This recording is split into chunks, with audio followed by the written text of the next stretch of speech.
intensity and having devastating consequences worldwide. The threat to our communities, our environment, and our prosperity is very real. Take the case of wildfires. In 2025 alone, the equivalent of 1/3 of land size of Argentina has burned down. The European Union strongly supports the approach, priorities, and efforts of the South African presidency of G20 on disaster risk reduction, the ex-post approach.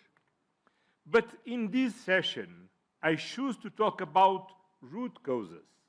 Yes, climate change is real, and together with biodiversity loss and pollution, it can still be stopped. Despite progress, global pledges to cut emissions are not sufficient to limit the rise of temperatures to 1.5 degrees warming. The European Union is a global leader in this effort, and we are staying the course, fully committed to the Paris Agreement.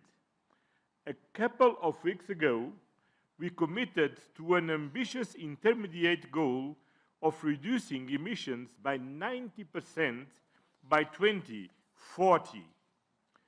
The European Union will remain a trusted partner in supporting the countries most exposed to climate change. Last year, the European Union provided 31.7 billion euros from public sources, and we mobilized 11 billion euros of private finance to support developing countries to reduce emissions and adapt to the impacts of climate change.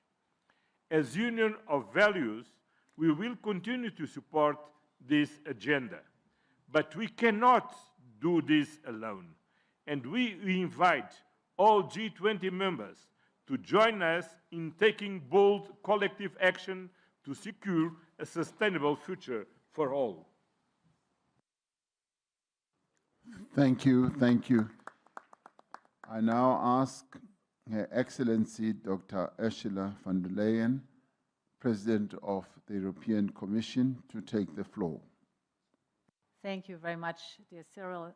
This time I want to speak about the same topic like my friend Antonio Costa, climate change, but here focus on energy transitions.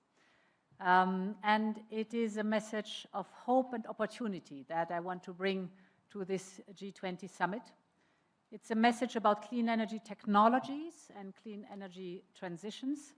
Not only do they meet our urgent need to tackle climate change, they do much more than that.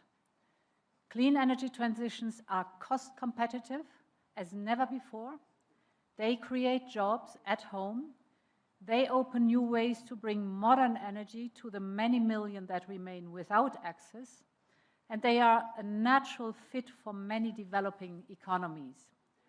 The International Energy Agency says that 80% of energy consumption growth over the next decade occurs in regions with high-quality solar resources.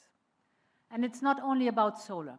There are huge opportunities in Africa and beyond for other technologies, for wind, for geothermal, for hydropower, for new low-emission fuels, and of course for the investments in grids, storage, and other infrastructure that tie the energy system together. So this can be the growth story of the 21st century. And therefore, I would like to assure you of two things. First, I want to assure you of Europe's commitment to lead by example. We are firmly on track to meet our own 2030 target. We have an ambitious NDC for 2035, and we have the goal to be climate neutral by 2050, so Europe is staying the course. Second, I want to assure you of Europe's commitment to partner with developing economies, to mobilize investments in clean energy around the world. And here let me give you 4 figures that are telling. Of the 2 trillion invested globally in clean energy last year, only 2% was in Africa, while Africa has 600 million people who have no access to electricity, and it is the continent with 60% of the world's best solar potential. So this cannot be. We must change this imbalance.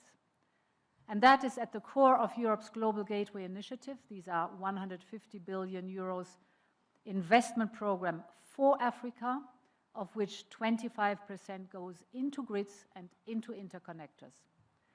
And that is also why, together with South African President Cyril Ramaphosa, my friend, we launched the campaign called Scaling Up Renewables for Africa. Yesterday, we had a big pledging event. We're working with governments and the private sector, and thank you to many, many of you around the table who contributed to the pledging event. We reached 15.5 billion euros pledges for investment in renewables in Africa.